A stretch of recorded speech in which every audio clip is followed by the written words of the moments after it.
Welcome to the Edifying TV Business Spotlight series, where I, your host, CF Jackson, get to bring to you some of the most inspiring and informative guests. And today is no different. Today we have with us Josette Fleury, also known as Blossom Refine, a faith-based author, minister, and educator with over 2 decades of leadership and service. As the founder of Blossom Refine Global, she is on a mission to help women turn pain into testimony and step boldly into their God-given identity. Through her books, teachings, and media presence, Josette speaks to the power of refinement, obedience, and restoration, reminding us that even life's hardest seasons can produce strength, clarity, and purpose. Wow. Welcome, Josette, to the I Define TV Spotlight series. Thank you. Thank you so much. That was such a warm welcome. Well, you're one person. You have a mission at hand, and I want to dive right into it because you're one on a mission, and there's a lot of things seem like to me I come across. Seem like it appears this is a season rectifying brokenness. Seem like it. I've come across subject matter experts like you who are helping women overcome this space. And I want to ask you this. Let me ask you this in terms of should the starting point of this should be point A, childhood, when it comes to rectifying this space of brokenness. Mhm. Yes, definitely. Childhood, it starts from there, honestly.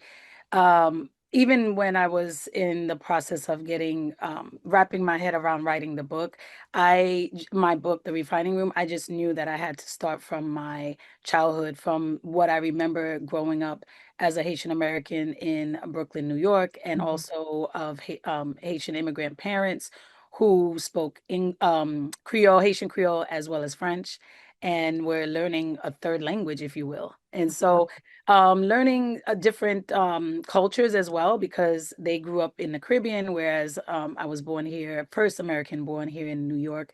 So it was just really, there were a lot of things. I would say there was some trauma, but mostly, some growing pains, some humble Yeah. beginnings. And there were some things that I needed to break away for sure. Yeah.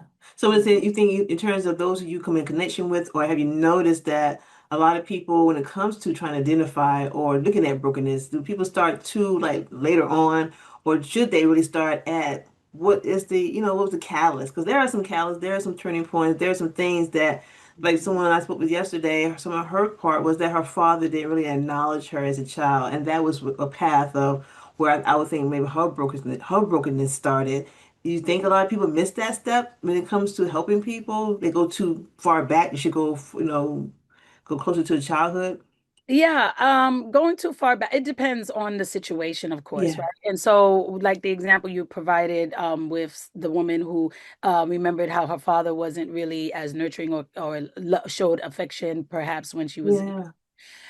and so for me, I could say something similar, but I did receive, attention to a certain extent from my parents, but it Mhm. was different.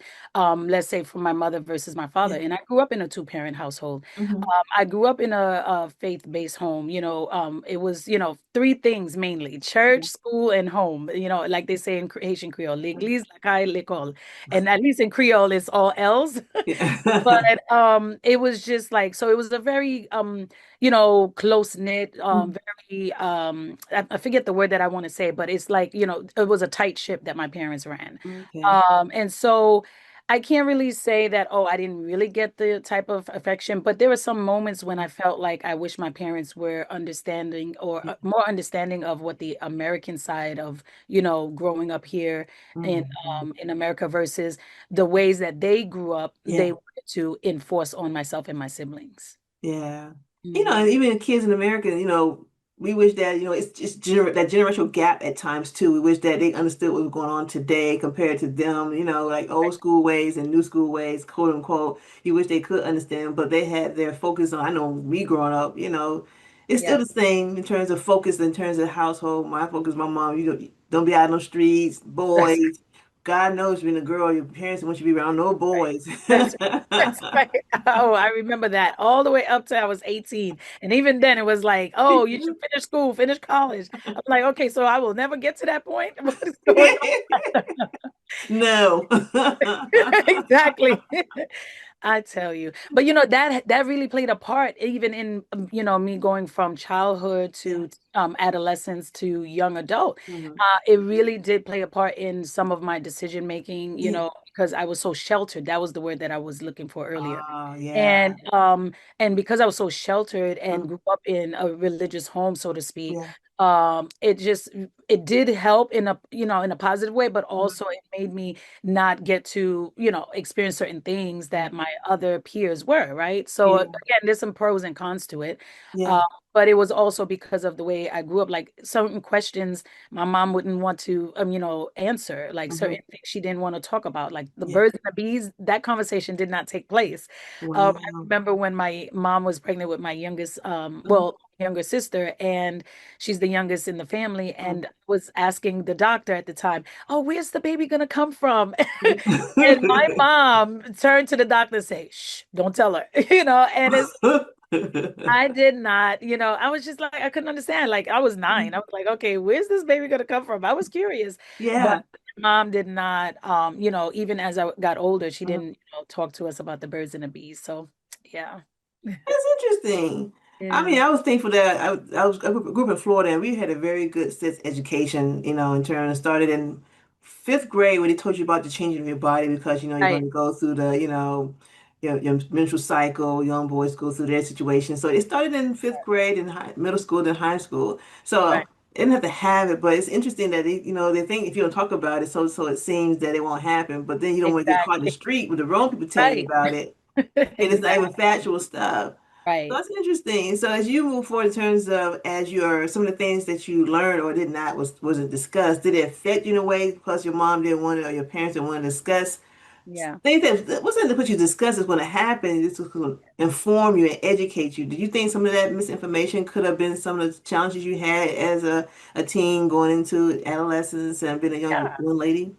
Yeah, absolutely. Not so much as a teen because I did follow with what, the restrictions and the limitations that were placed on us. I did definitely obey, if you will, if that's or I was, following the rules, if you will. But as I became a young adult and started to, start to date and start to experience being in a relationship, things started to change. And I also realized that that's where some of the disappointments came from my parents as well, because I became a single parent at the age of 23.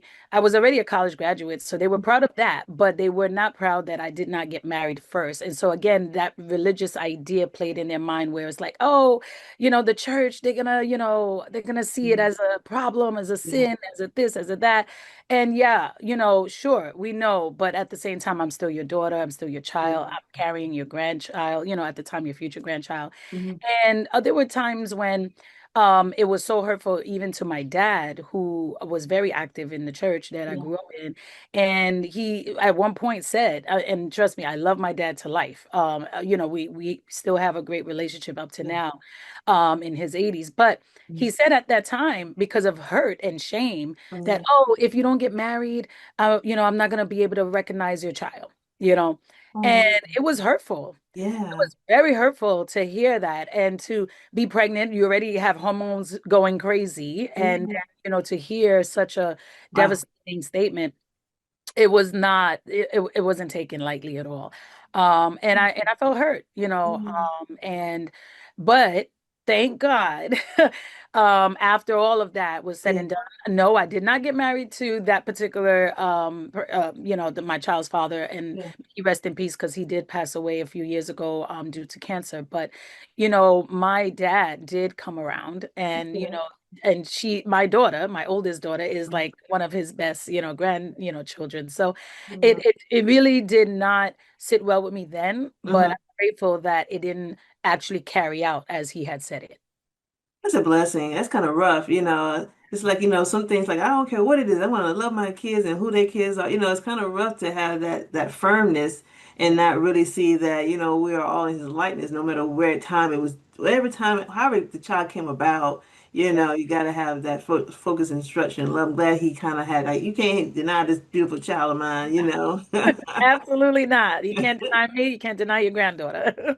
So I yeah. like it. So let me ask you this. So as women, are we given identities, how to say it, as women, Hmm. are we given identities that, maybe societal, family, demographics, even religion, and those are unspoken ones?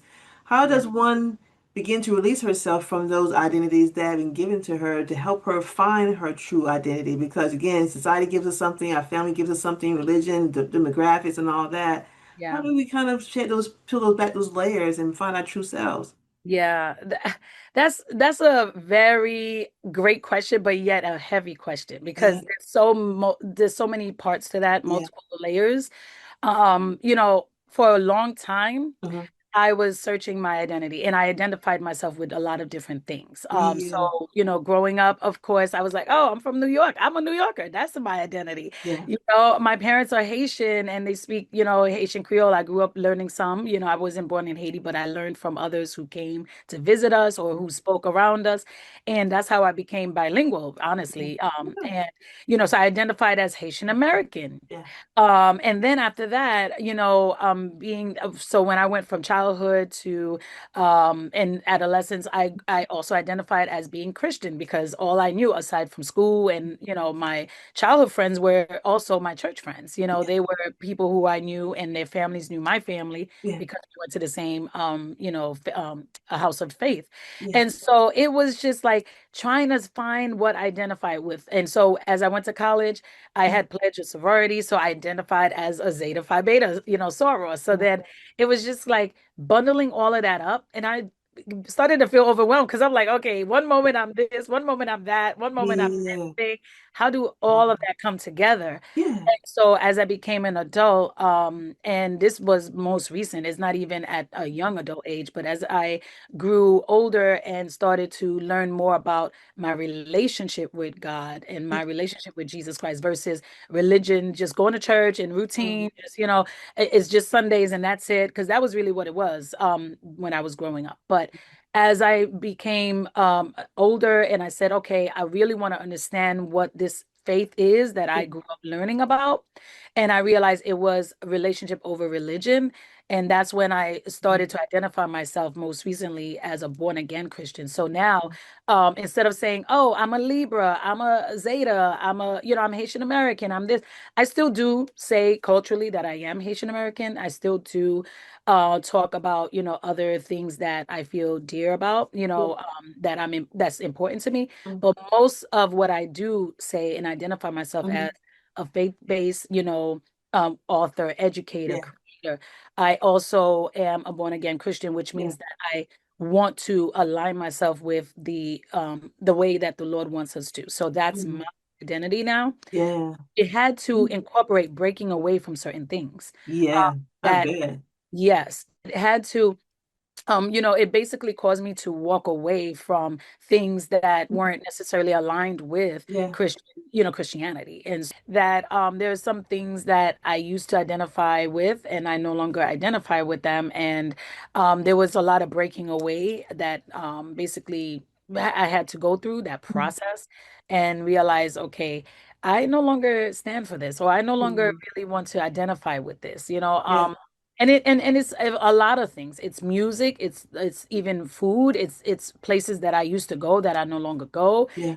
There's a lot of undoing that took place, and I'm happy. I'm Yeah. happier knowing that what I used to do no longer really, satisfy the ways that I think now or my mindset or my goals. Yeah. So Was there something, was there an experience in your life that what you decided to take this journey to tell that had that turning point that allowed you to say, okay, it's time for me to shed away these identities or these things that because I mean that's you're part of a small percentage of people who are able to really say, okay, let me identify who I am from what I feel from within myself, from the God within, not all the external factors. Because again, you come at birth, it's all layered on you, and yeah, then sometimes you feel shunned if you don't do it the way mom or church or school, your friends, they look at you sideways. So Yeah.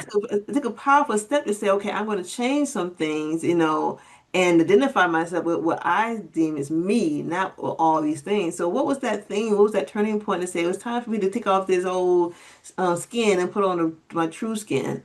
Yeah, that turning point is like still vivid in my mind of Yeah. it up to this day. It was at the beginning of 2024 when I just, the new year had just started and I had gotten out of a relationship that I was in. Mhm. And I just was like, Lord, I need you because I can't continue to be heartbroken, continue to feel empty inside, going through, because when your heart, for me, going through that heartbreak, Yeah.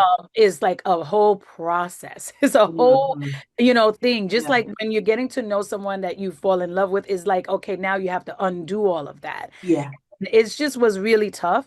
And so I just knew there was, at that point, I didn't want to turn to another friend or to another family member. So Yeah. that, and that shame, oh, embarrassment, or that, oh, what did you think? What did you, expect? I Mhm. didn't want any of that. I Yeah. wanted to just be able to experience what I was, but get the help that I needed. And so, of course, I had seek therapy as well. Yeah. But my number one thing that I definitely did during that period of time Yeah. was, turn to prayer.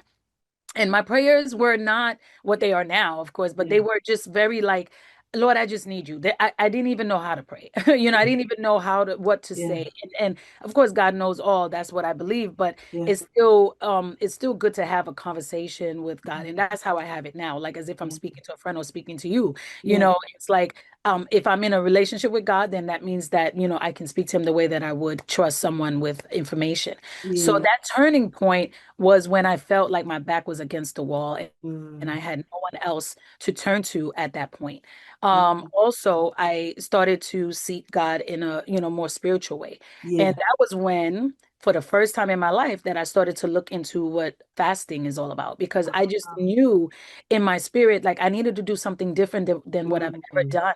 I like And that. and the things that I used to do was, okay, I would go out and go meet someone else, or I would go out with my friends Mm. and forget about things, or I would go Yeah. and drink and have fun, or I would just, go party, or I would just, and I was lukewarm. And lukewarm meaning I was one foot in, one foot out. Mm. And so that was how I lived my life for many years, Yeah. actually. Again, that turning point that took place in 2024, Mm. which was only 2 years ago. And that was when I was like, it's time for me to do something different. But I didn't know what it would be. I didn't know what it would entail. Yeah. And so I started to look on YouTube because that's where a lot of information I gather Yeah. from things that, I want to understand better. And so in this case, when I kept noticing I would wake up in the morning hours of between 3 and 5 a.m., I couldn't understand why. What's happening? Why am I getting up? Am I having sleepless nights? Mm. Am I, what's happening? What's causing me not to, insomnia? Why am I not asleep? And I Yeah. have to work. And that was when I started to discover that during those hours, there's something called watch hours where, Yeah. God wants to speak to you or Mm. he wants you to hear him, Yeah.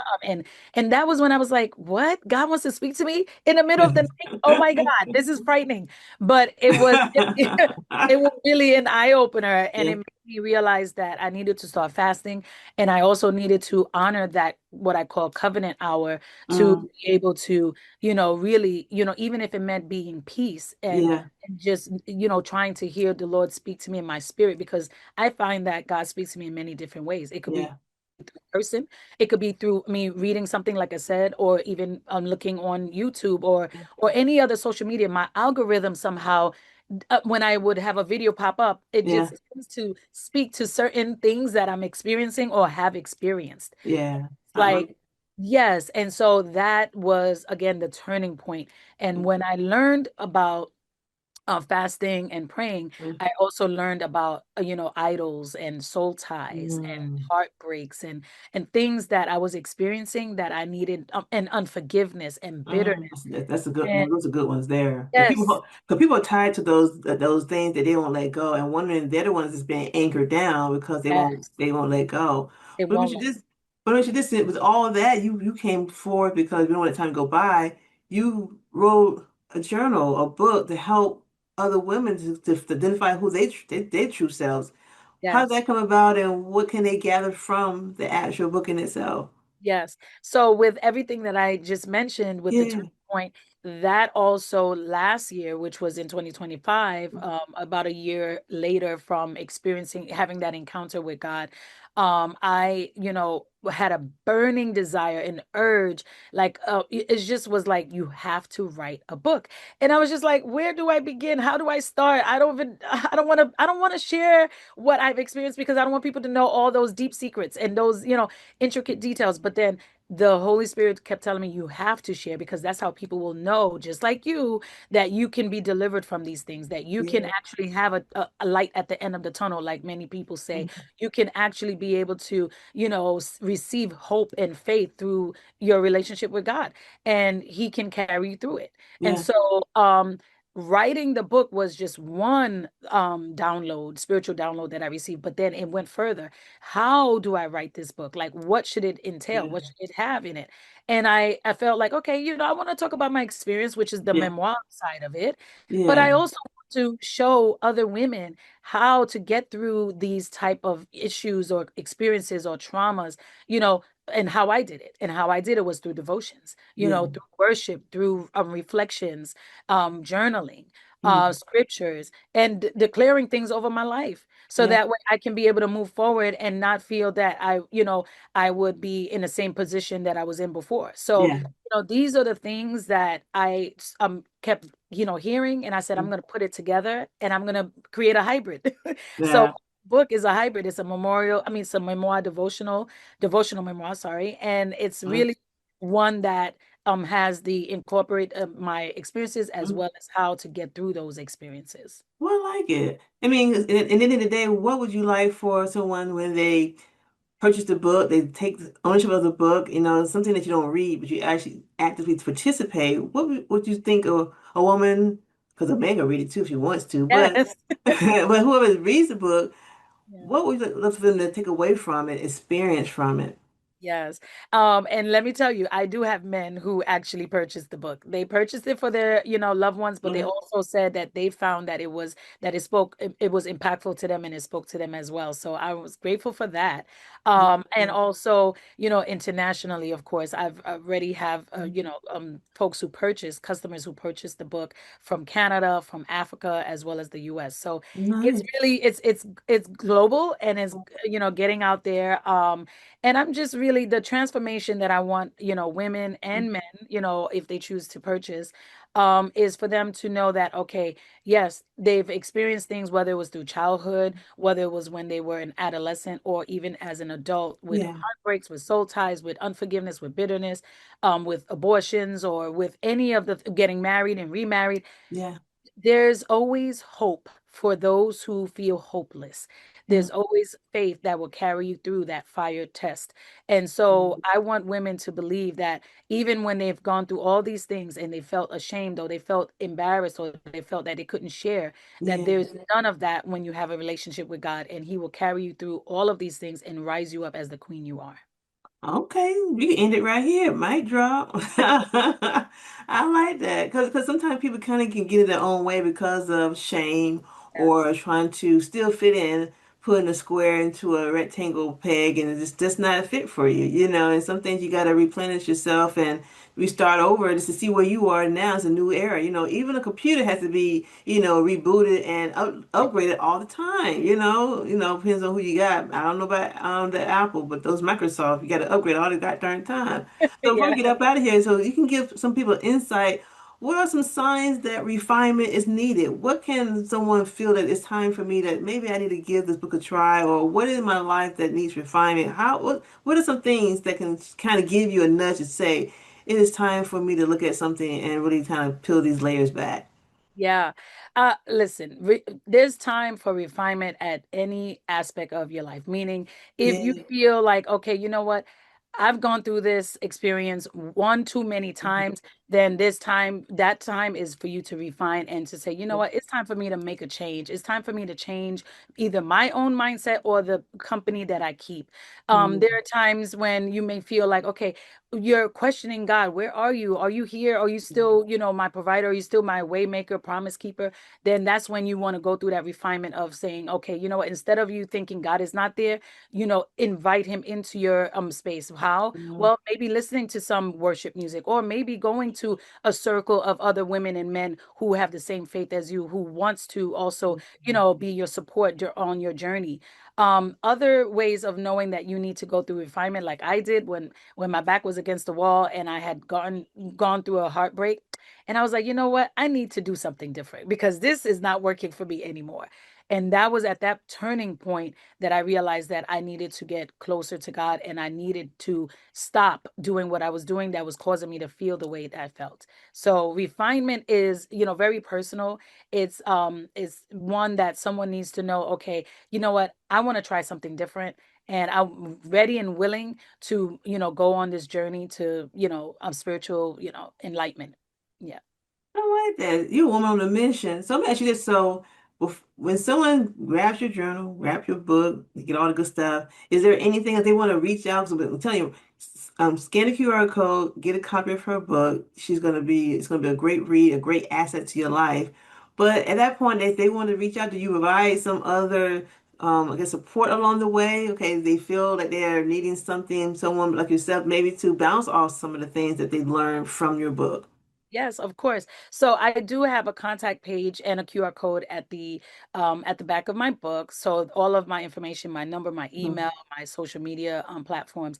However, I also have a workshop that is for those women who are looking to actually go through the 90-day journey as the book Oh, indicates. So that way they could, not just read through it very yeah, quickly, but instead actually go through the phases of each chapter and yeah. see how it applies to themselves and how they could actually, journal throughout the entire Mhm. process of the 90 days, how they're going from where they are to the growth that they have, or the transformation they have received at the end of the 90 days.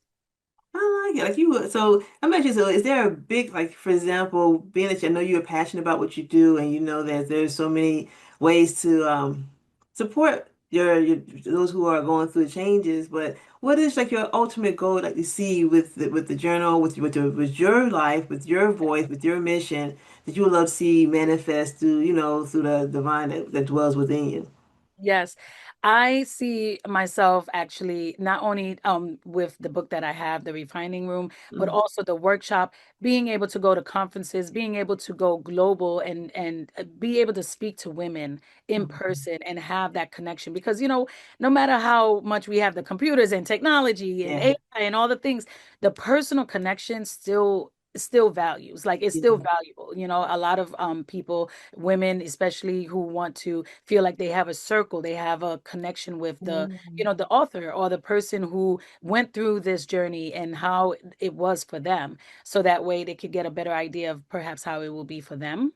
So I yeah, see myself just traveling and being able to virtually as well as in person yeah. connect with other women and offer them what it is that they need, meet them where their needs are.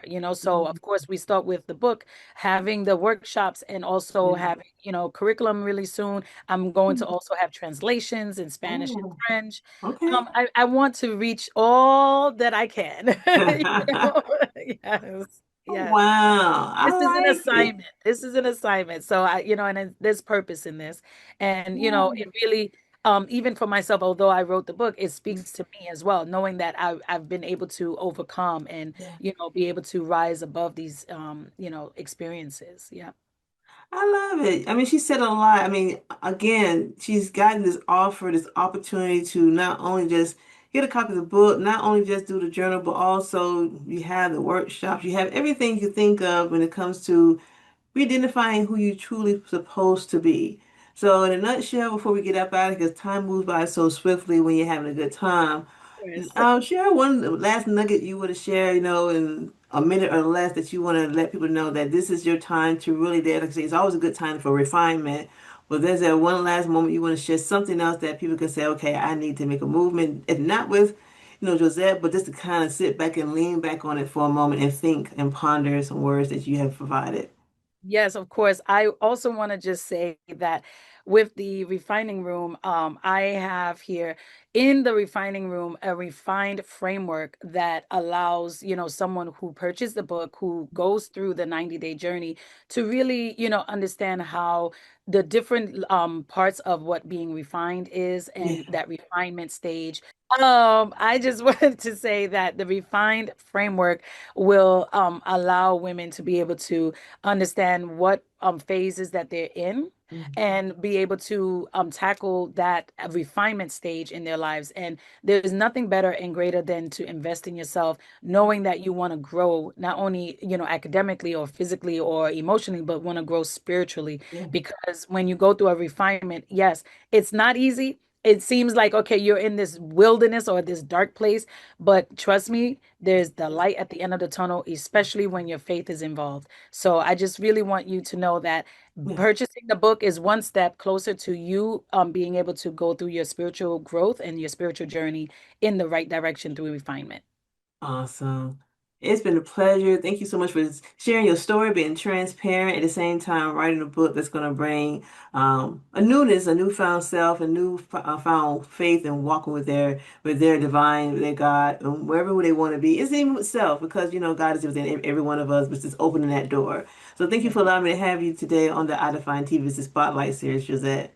Thank you so much. I really appreciate it. It was a great time. Thank you. So this is your girl CF Jackson with iDefineTV.com. In the meantime, between time and until next time, we are out of here.